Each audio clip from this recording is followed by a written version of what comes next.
Coming up on the WAC podcast, the WAC Softball Tournament had a lot of excitement. Kendra Sheehan, Eric Danner back in studio. Kendra will break down what happened in Seattle.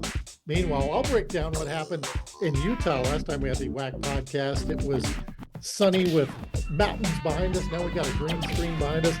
Baseball, it's the final week of the regular season. Believe it or not, all 8 teams going to Mesa, Arizona have already been clinched. We'll give somewhat of a preview of the WAC Baseball Tournament as Kendra talks with Fuller Smith, the outstanding first-year baseball coach at Tarleton State University. That's all ahead on the WAC podcast. Dun, dun, dun. What's the song that goes, one more? Shots, shots, shots. Well, that's how we're feeling in the WAC office. One more championship to close out the 23-24 school year. Can't believe it, but you know what? That's baseball. Well, let's back it up because we had 2 very important championships that just happened. 2 very important championships. You were in Seattle. I was in Utah. Beautiful Orem, Utah. I mean, it's hard to say how beautiful it is without experiencing it. The pictures you guys had on the podium with the mountains in the background were phenomenal. Yeah, and having grown up in Colorado, spent most of my life in Colorado, the way the mountains are there and that they're right there and it's snow-packed. Oh, yes. And it's May, just as beautiful. Although it was cold, it was hot, it was perfect weather, it was rainy.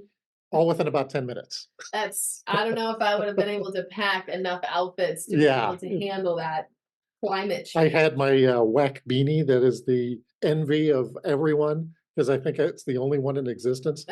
Gloves, a little bit of a parka. I had all my pullovers. One day I had my wool socks one day. Oh, my God. And then, could have worn short. We went to get hand warmers. Sold out because I think the teams probably beat us to it. So, but what an experience that was. We'll get to the actual results here in a little bit. But first off, let's start with softball. And we'll have baseball, as you mentioned. It's the final week of baseball. Softball tournament in Seattle. You were on the mic, and every game, with the possible exception of the championship game, was down to the wire. It was. They were, for the most part, 1-run games. And I gotta say, Seattle at that time of the year was beautiful. Sunny skies. Yeah. Wasn't a cloud in the sky, which actually caused quite a few problems for the outfielders because the way the field faces, it's right directly in the sun with no clouds. Those flip down shades. People were doing whatever they could out there with the glasses, shading it with their glove, and there were some uncharacteristic errors in the outfield from just, losing it in the sunlight. But it was a very exciting tournament. This is the year that we had the single elimination play-in games. And so early we had an upset. Southern Utah, the 8 seed, beat out the 5 seed in Utah Tech to advance. UT Arlington beat Tarleton State 2-1 to advance into the double elimination portion. And, I think really it was just, Grand Canyon was so dominant throughout the regular season, and they proved it throughout this tournament. They were able to, they earned the double bye, so they didn't have to play their first game until Thursday. And then all they played were 3 games to win the championship, which they did. Spoiler alert, over number 2 seeded California Baptist 9-2. It really broke open there in the 6th inning, so it was close at first. But, California Baptist, credit to them because they came in and they lost their first matchup to Utah Valley, the 3 seed, which pushed them into the lower part of the bracket. They really had to work their way back up into it. They had to play 2 games back-to-back Friday, that semifinal game, beating UT Arlington, sending them home, and then also sending home Utah Valley in their revenge game since Utah Valley pushed them to the lower part of the bracket. So 5-4 win there for CBU. And then, Grand Canyon just had all the power and all the steam and were able to get it done 9-2 to send themselves to the NCAA tournament for the 3rd straight year. Shannon Hayes, head coach of the program, been there 3 years, 3 straight NCAA tournament appearances. And you just looked at their roster 1 through 9 in their lineup. They were stacked. I mean, almost the entire team was batting over 300. They had two women who were batting over 400. So really just an impressive job. But really awesome. Got a chance to really get a chance to speak with head coach Mike Smith, who shared a story And about. he had the gloves Oh balanced yes, on his head. he was doing it all during those interviews. But they had a former pitcher who graduated last year. Her name was Amanda Hernandez, and she was diagnosed with leukemia just the previous week. So I think about 2 weeks at this point. They had just saw her for senior week the week before, and Coach Mike Smith had saw her, and I guess she wasn't feeling well. Went to the doctor, had low, like white blood count or whatever it is, and so they found out it was leukemia. Now she's in the hospital getting treatment, Wow. and a lot of chemotherapy. So they all wore these orange ribbons in support, and they knew she was watching, so they zoomed or FaceTimed with her after one of the games. But yeah, so it was just kind of a, they were playing for a bigger purpose than just softball, and it carried them, all the way to the championship game. That's the first time that CBU had been in the championship game, I believe, in their history of Division One, and so a big moment. And of course, everyone at the conference and the school wishing the best to Amanda Hernandez as she has a battle ahead of her. Yeah, no kidding. That's a great story there. A great story in terms of that they rallied around. Not a great story for her, but we wish her the best. You also did a story on Lily Garcia from Seattle U that aired last week on mental health awareness. Yeah, so got a chance to speak with her during the in-person SAC meetings, which actually took place over the summer. And each athlete kind of had a different story they wanted to tell, and hers was really about seeking help when you need it. And mental health has become something that's more talked about now, and so she's really leaned into that. As her first couple of years at Seattle U, she said she was kind of struggling and it was affecting her gameplay. So that's when she knew she needed to seek help. Now being a fifth year, or just finishing her fifth year with the program, she's been preaching that to others of the resources. She's a SAC rep, so she's been trying to garner more attention and resources needed to fund some of these things. And so her sharing her story just, let everyone know that it's okay if you're, the ups and downs. I mean, Lily Garcia's been on the all defensive team for 3 years. She's a star player, and even she has had struggles, and so makes it feel like, hey, it's okay if I do too. And so that was an awesome feature piece, and glad that she was able to open up and share those things. And also she talks a little bit about, hey, softball's done. It's all I've known for so long. So I'm scared of what's next, but I'm more than just the game. And so that's another thing she's preaching as, hey, all these athletes, their life as they know it is coming to a close. What do you do after? And what do you do without the structure? And she's just kind of like, it's going to be okay. We're going to figure it out. So that was another aspect that I thought was very unique, because I know that goes through a lot of people's minds. Yeah, when I was at the men's golf championship a few weeks back, I overheard a conversation as on the 18th green, and that's where everybody was finishing. A Utah Tech golfer, apologized, I didn't catch his name, and I'm overhearing this conversation he's having with his family. And somebody asked him, "Hey, did it occur to you that this was your last time you're playing collegiate golf?" And he said, "Yeah, on 18, as he's standing over his ball to hit it, he had tears in his eyes because it came to the realization that this was his final tournament, final time as a collegiate golfer." And that's the thing when we're at all these championships, Kendra, that we're seeing these student athletes and how much the sport means to them. He's been playing golf his whole life. Now that book is closed and moves on to the next thing, but how much this means to them as they're participating. Absolutely. Yeah. I mean, just so much emotion because, and I was talking with Katie Favilla, who was our softball analyst, used to play softball at Seattle U actually before they were Division One. Yes. Yeah. And yeah, she was like, I was a mess after. I didn't know what to do, but she found her way. She didn't play professional or anything. She opted to go right to work, and she's a nurse and has 2 kids, is married, and so she's like, it's gonna be okay. It's gonna be stressful at first, but you'll figure it out. And so yeah, I mean, we're celebrating all these moments, but then afterwards they're kind of like, what's next? But everyone will figure it out. We've got great success stories at the WAC. So back to softball, back to Grand Canyon. So they had their watch party. They'll be playing at the UCLA regional this week. Wanted to touch on, you mentioned their lineup and what a murderer's row that has been for WAC teams. Kristen Fifield, who was our Joe Kearney Award winner last year as the best athlete, not just in softball, but the best female athlete in the WAC. She came back for another year. Caitlin Dunkel was a former WAC preseason player of the year, Ramsey Lopez, that transferred from New Mexico State, was one of the best hitters in the league when she was with the Aggies. And then Ashley Treeweiler, this year's Player of the Year. Oh, yeah. And she transferred in from Santa Clara for a grad transfer. Where she was top 5 in the nation. She was an All-American, I believe, as well. In hitting, and a great pitching performance in the championship from Haley Hudson, the WAC Pitcher of the Year. Yeah, and they had a backup or not necessarily backup, but Megan Golden, who was preseason pitcher of the year. Yeah, so just top to bottom, what an amazing team. And what a great job by Shannon Hayes to coach that. He's also the coach of the year. But we saw GCU last year pull off the big upset against UCLA, and maybe that's in the cards again this year. Yeah, I mean, when you look at this lineup, if they're on, it can be scary. So fingers crossed for Grand Canyon as they look to make some more history in the NCAA tournament. Against the same UCLA Bruins.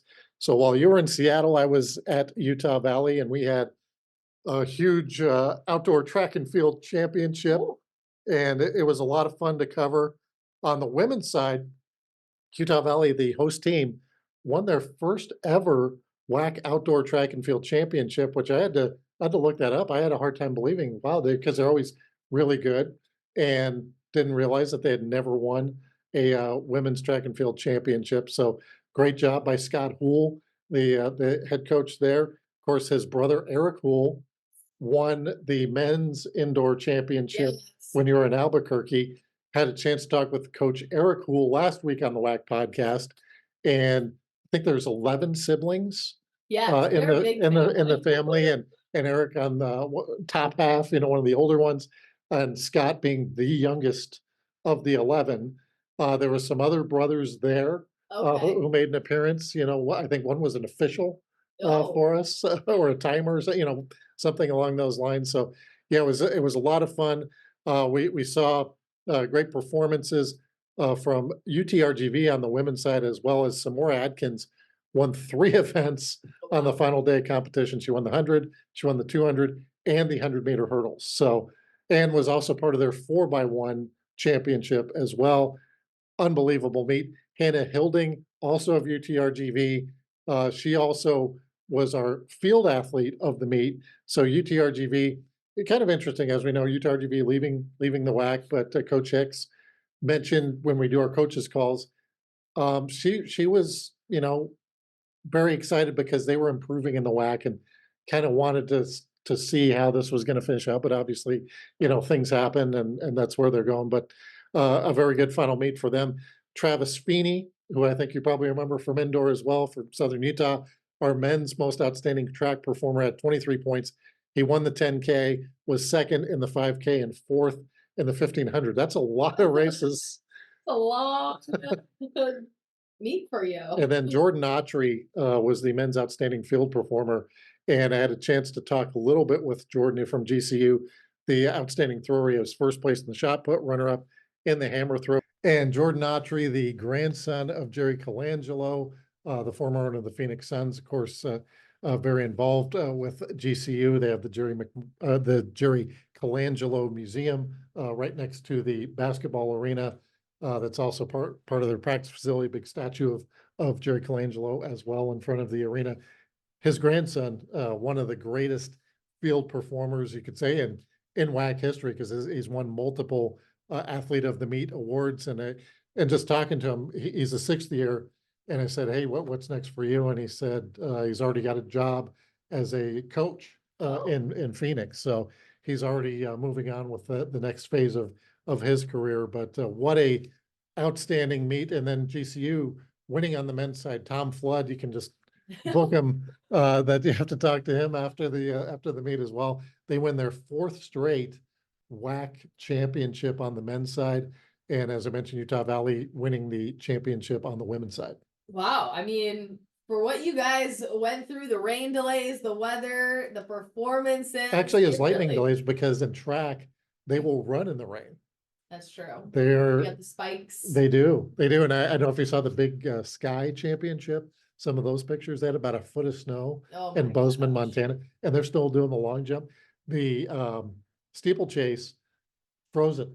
And they were still doing it. Wow. Yeah. Man, Speaking of steeplechase, Yes, you got a chance to see Oakley Olson once again. We I sure met her did. the WAC Stack. She had a fantastic story. Were they all wearing the green ribbons? The green ribbons, and we had a chance to talk to Oakley afterwards as well. And she had her brothers Love that. there, and they joined her on the broadcast. And Oakley, I believe, finished second in the steeple. Of course, Greta Katanuskite, the winner again for CBU, and I believe she is heading to regionals as well. We did see a record. Wanted to point that before I forget about this. Devasier McCartney Oh, did win the 110 hurdles, breaking a 30-year-old record, 13.69. So as a young man, 30 years ago, he's probably 50. 50 now. Yeah. He was from Fresno State. Ah. So back in another generation of the WAC. So congratulations to him for breaking that record. We saw Aaron Brown win too. He won the 100 and the 200. Did not know this about Aaron Brown until during the broadcast that he had been on Dr. Phil. Oh, I did not know that either. He's got 70,000 Instagram followers. Wow. And yeah, he was making video, like funny type videos, and then his parents didn't care for them. And so Dr. Phil, you really want to do that? Really? I will watch the tape on that one. Yeah, actually, if you pull up his Instagram, it's right on there. It's the first thing. So yeah, so the Aaron Brown, yeah, Spider, I believe is his nickname. So okay. big, and actually when he crossed the finish line, he did this or something, and there was a good picture of him there. So Okay. so track and field done, softball. Well, track and field's not done because we have the regionals coming up, and you have to see who qualifies for that, because in track and field, it's not just based on a championship. It's based on you have to hit this time, and then you qualify, or this height or long jump or what have you. Softball we'll be watching this week, but baseball now center stage. Now center stage. And I don't know how often this happens, but one series left in the regular season, we have our field is set. I can tell you it never happened since I've been here, but Grand Canyon also clinched the top spot, so they do not play until Thursday. We start on Tuesday, Wednesday, we have 2 games, and then Thursday we jump into the 4 games. You're going to be in the booth Tuesday, Wednesday, so you will not be calling Grand Canyon because they don't play till Thursday. But how about this, for the final weekend of the year, the top 2 teams will be playing each other. Oh my goodness. Yeah, you're right, with Utah Valley. And that's going to be fun, is the battle between who gets that 2 seed, because Utah Valley's sitting nice 17-10, but then boom, California Baptist, Abilene Christian, Tarleton State 16-11. 3 games, anything can happen. UT Arlington's right there in the mix, 14-13. They could win out and tie Utah Valley should Utah Valley lose and everyone else lose. And as we sit here on Thursday in Arlington, Texas, raining cats and dogs, flood warnings, flood watches. So the Tarleton UTA series going to be a doubleheader now on Friday. Abilene Christian also supposed to be at home, so I don't know how far this weather cell reaches, if that's going to impact them as well. But we talked to Gary Adcock as we're doing these coaches calls, and CBU was going really well there, and they're right there with Grand Canyon. And then the Lopes really kind of, took the wind out of their sails, and now CBU is trying to kind of build that back up, and they might have an opportunity to do this in this final weekend. Yeah, they get a chance to play Utah Tech, one of the 3 teams that didn't make the tournament. So no better place to, get your momentum back than do it here and carry it over into the tournament. And fingers crossed, no food poisoning for the Lancers this year. Sorry, Coach Adcock. Haven't mentioned it again, but good luck. and then we also talked to Greg Wallace, the head coach at Grand Canyon. They're in an interesting position because they've locked up the #1 seed. So is this like the NFL where you sit your starters, don't want to get anybody injured, but at the same time they don't play till Thursday, so you also don't want to get any rust. That's true. And last year, they were a top seed coming in, and they just went in the tournament and were flat against either a team that had some momentum and carried through, and they lost their first 2, I believe, and were out almost immediately. And so, you got to think that is on the back of his mind of, one, you're playing at Utah Valley. The game essentially means nothing for your standing. So how do you keep the guys motivated? But also, okay, well, you're not going to, how much guys do you rest? And then, they do have a nice perk of being so close to Mesa, being in Phoenix, so they can practice at their ballpark and then just drive over. But Yeah, I mean, it's a lot of coaching strategy there. Yeah, it's a little further away, I think, than People think. people think, but yeah, I Yeah. mean, it is in the general vicinity there. Abilene Christian 16-11, and they play Seattle U, another team that is not going to be playing in the WAC tournament. I mean, you talk about the kind of that log jam there of a team that could possibly be the number 2 seed or the number 5 seed. And as we've mentioned for quite some time now, if you're the 5 seed, you're in that play-in game on Tuesday. Yeah, and that nobody wants to be in that play-in game. I mean, it's just also with baseball, it's about saving those arms. You have to play in that play-in game. It throws off, okay, who's going to start, and also, how many innings can that starting pitcher go if they're not on, or they have to go into their bullpen early. That affects everything today. So or throughout the tournament. So you avoid that game, and Abilene Christian could do it. They stole a game from Grand Canyon when they played it at Grand Canyon. They won 4-3. And so really anyone's capable of doing anything, of course. And, maybe the Wildcats get that 2 seed. Could be. It'll be a lot of fun to watch that final week. And as we mentioned, Tuesday, ESPN Plus, so you can watch the WAC tournament with Kendra in the booth with Michael Potter on Tuesday and Wednesday. And then we're going to have a host of other quality broadcasters as you head down to the sideline on Thursday, Friday, Saturday. But Mesa, Arizona, a lot of fun. It's always kind of the cherry on top of the Sunday at the end of the year for us anyway, as it's, it's a school year. So it's kind of our, graduation, if you will, each year. And it's always a top-notch facility. The city of Mesa, always very friendly to us. We got good food, we got good hotels, all those good things. So looking forward to that. And you had a chance to talk with Fuller Smith, the head coach at Tarleton State.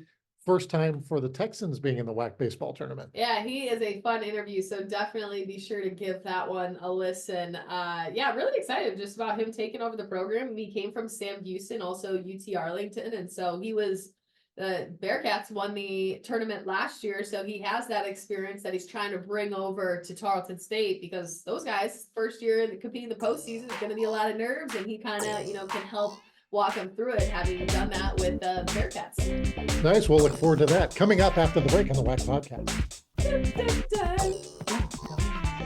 University Credit Union has been serving students, employees, and alumni of the university community for more than 70 years. We've got plenty of moves that benefit our members, like the lowest loan rates in the nation guarantee, educational resources, personalized savings and investing advice, and 24/7 online and mobile banking. Plus, our virtual assistant, Royce, is always happy to deliver an assist.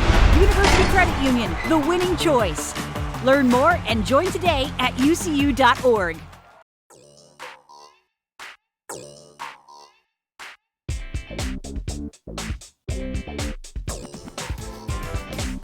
Welcome back to the WAC podcast. Kendra Sheehan. Now, special guest this week is Tarleton State men's baseball head coach, Fuller Smith. Coach, it's a blast to have you on the podcast here. As it's fitting that we are filming this Thursday afternoon as I'm hearing thunderstorms, because you guys were supposed to be playing a doubleheader today with UT Arlington.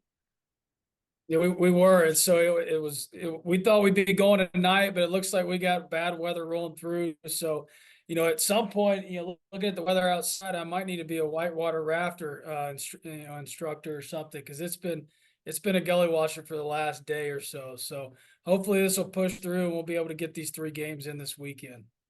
So the plan is you'll play a doubleheader tomorrow and then finish on Saturday as of right now? Yeah, doubleheader tomorrow. Looks like that's what Hookie said today, and then we'll try to get the last one in on Saturday. I know that's their senior day on Saturday, so I know he's got a lot of stuff he's going to do, I guess, ceremony wise for the seniors they have there. So wanted to make sure we had enough time for them to do that.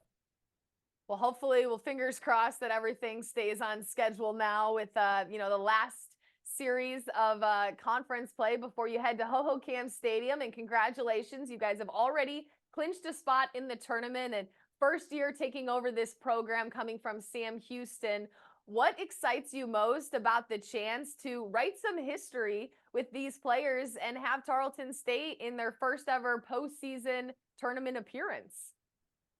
No, I think it's awesome. I think the one thing that we were excited about when we took the job here as a staff was this was a place that there hasn't been a lot of first in Division I, Aaron. So we knew going in there could be a lot of firsts, a lot of top 10 wins or getting into the conference tournament, winning a conference game in the conference tournament. So there's a lot of firsts that are going to happen. And I've always wanted to be on the ground floor of building a program. I helped Mike Bianco help build his program for a little bit at Ole Miss and kind of bounced around from school to school, but, always looking at, being able to build something special. To me, that's pretty cool to be a part of it. And our guys here, they know how important it is. This is the first team to do it, and they'll be remembered forever. You can look back 5 or 6 years from now and see what the program is. Well, it started with this group of seniors and this group we have right now. And even just looking at what Tarleton State athletics have done as a whole through this transition period, men's basketball team went far in the WAC tournament, women's basketball won a game. And so a lot of firsts happening here. What brought you to Tarleton State and excited you most about the opportunity to be a part of this firsts in the Division I era, and also seeing how much the town of Stephenville has grown over the past couple years?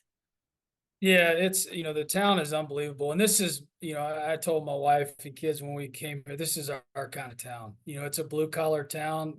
People look after one another here. It feels, kind of like it does back home in Alabama. And so, being here and seeing the administration from the president on down to the AD, they're behind athletics. They realize it's the front porch of the university. So, they're pushing, and pulling and all in the same direction. To me, when you have a president on down, through the AD and so forth that are wanting the same things, that's when good things happen. And so, when I got to meet with them, I'm like, this is the place. Like, this is a sleeping giant, and it's going to make a move. And we were excited. They gave us the opportunity to be a part of that.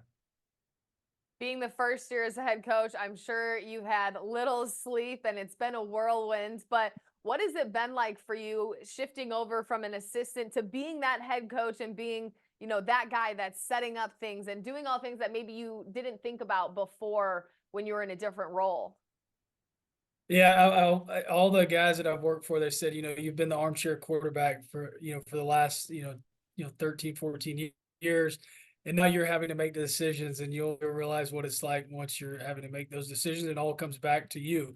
But it's been fun. I've had great mentors along the way, and been fortunate to work with some really good men that have kind of steered me and coached me in the right direction. And I lean on them every day, for advice, and of course lean on our assistants. We have a great staff here, great assistant coaches, and they all bring something to the table that's different. So they've made my job, and these young men, that play here, have made my job really easy up until this point. So I've been really, really fortunate. But yeah, it's a little bit different. You're drinking out of a fire hose, I feel like, for the first year, and everybody says that, but it's real. So Next year we'll follow up and how year 2 is going. Well, I don't have any more hair to lose, so there's it doesn't. I'm good now. You won't even be able to tell. I've already aged. The guys already think I'm like 50 years old. I'm like, I'm not that old. I'm still young. So I still listen to the same music you guys listen to. So Name a song. No, I'm just kidding. But we mentioned your background a little bit. You came from Sam Houston, but you've also been with UT Arlington. Fitting that you're playing UT Arlington this weekend.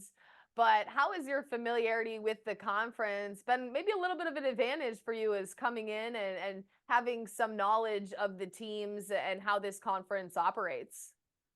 Yeah, I think whenever you get in a conference, figuring out how to navigate it, especially at the mid-major level with the players you can acquire at the school you're at, I think a lot helps you, find ways to win. I think that's the biggest thing is when you're at the big schools, recruiting the best players into your park and you're developing them. But at this level, you've got to figure out, how can I navigate the conference, or how can we navigate it and win, with the personnel we can get, and then being able to use the personnel to maximize their abilities on the field. But yeah, it's been, I remember the first year in the Sun Belt when we moved, UTA was in the Sun Belt. The first year we were trying to just figure it out, and by about year 2 or 3, we kind of had the formula of what it was going to take to win that league. And so, it's been nice to be in this league for a couple years and kind of know, what it's about and most of the teams, how they play, their style, their brand, and figure out a way to, to beat them, with the personnel we have. What's been the buy-in from the team since day one when you took over? And obviously you have big goals and you've already achieved one of them by getting into the tournament. But what was the buy-in from the guys since you stepped foot on campus? Well, I think obviously every time you have a new coach, they're all nervous. But I think the biggest thing is they were excited. They were a little not sure who's this new guy coming in, what's he like. But after about 2 or 3 weeks, they realized I'm the same guy I was before. I'm just I'm here to help coach you, get you better, and we're gonna have fun doing it. But to me, that I enjoy coaching, but I enjoy having a good time too. So we're gonna joke around. We're gonna get on the aux. I'm gonna play some good music, and we're gonna practice hard. We're gonna get after it, and then we're gonna go home. And we've had the guys over to dinner at our house. It was good to see those guys loosen up and see me around my family, so they could kind of say, hey, he's not yelling at me all the time. He's yelling at his kids too, and he's joking around, and he is a normal guy. So it's been good. But the seniors, the older guys and the guys that have been here, they did a great job. And that's the thing. Like, you come in a new environment with a whole new team, they bought in from the word go, and they believed in what we're doing. And I think belief has been one of the biggest attributes this team has. They don't quit, but they believe in each other. They believe in the staff, and they believe in what we're trying to accomplish here. And they know that they're setting a foundation, which is pretty cool. So, but they've been a lot of fun to be around. They mess with me all the time too. So yeah. It goes both ways. Oh, 100%, 100%. I'll catch as much flack as they will. So if I can dish it out, they'll dish it right back. So. You mentioned the seniors, and you have Cole Myers and Chris Enriquez, who's leading the top two in your at your school in batting average. How impactful has their presence just been for you guys in terms of consistent at bats, and then also you guiding some of the younger student athletes there to set the standard of how Tarleton State wants to operate in the future? Yeah, they've been great, and they've taken on the role of leaders, and they coach our young guys just as much as our staff. And you can hear them, behind the cage and during our early hitting sessions and on the defensive portion of baseball. They're always coaching, and they're leaving a legacy. Those guys are leaving a legacy here, and we talk about that a lot. Leaving something behind to when you're gone, people will remember you. They'll remember what you said, as well as how you said it. And they've done a fantastic job. They've been fun to watch develop, as men too. And it's been exciting year for those two guys. And they've worked hard. They deserve, all the attributes they're getting right now. They deserve those because of how hard they've worked over the last 8 or 9 months. How much will you have to lean on those seniors, especially going to a postseason tournament where you guys have never been? How do you attack this tournament? What do you tell your guys to prepare them for the postseason? Well, being there the first time, it was a little different because we'd never been at Sam 2022. And then in 2023, we kind of figured out like what it looked like and how we needed to practice to prepare for it. So they'll kind of know. And obviously they've been in that environment, but until we get there, check it out and check out the digs and see what it's all about. I think they'll see it as like, hey, this is something new. But our practices are very similar when we're on the road to when we're at home. So we keep everything pretty basic. So there's not a lot of change when we go on the road. But they'll be excited. They'll be prepared. I'm sure there'll be some butterflies. I'm sure there'll be some guys throw it harder than they normally should and try to hit it farther than they normally should. And they'll have to relax and stay in the present moment and just take it one day at a time. But I think they're fired up. They're fired up for this weekend, obviously, and trying to keep their blinders on, worrying about what's important now, and staying in the moment. But I know they're all excited to have one last ride of the tournament together. And pitching, we know, can be such a huge factor, especially in these tournaments. How do you plan to approach it with your pitching staff, and how do you feel like this team matches up with some of the other arms we're going to see in the conference next week? Yeah, I think it's going to be, we're going to have to be very efficient, with our staff and how we use them. Obviously this weekend's going to play into that. The nice thing is we got an extra day to kind of see, how the standings and everything may play out. Obviously we won't know until probably Saturday. It always comes down to the last day, it seems like. So, and we were on the wrong end of the stick last year at Sam, on the last day. But, I think that's the key, is figuring out, what it's going to look like and how we need to navigate it. But we got to be really efficient, throw strikes on the mound and pound the zone and give our guys a chance to win.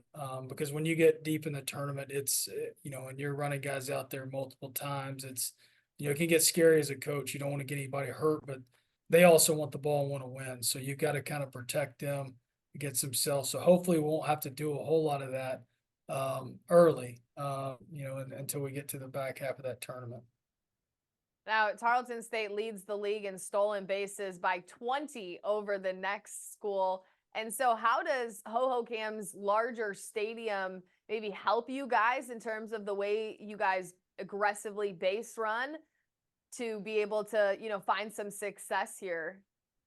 Yeah, I think, we've tried to be like NASCAR on turf. We're trying to play fast in everything we do. And so, there's some games where we can do it a lot. We'll run a lot, and there's some games we can't. But the thought and the fear of us running, hopefully, will affect the game. But, we're trying to take the next 90 feet as fast as possible. And I think that's what's allowed us to score quite a bit of runs and be really competitive. But yeah, hopefully, the wide spaces at Hohokam will, the balls and the gaps and stuff like that will allow us to do some things, so we'll see. It's still 90 feet to get home to second. I'm hoping you guys get those big, what are the major league bases? They're a couple sizes too big. If y'all bring those out, that might help us too. So I may slide those out there come game time.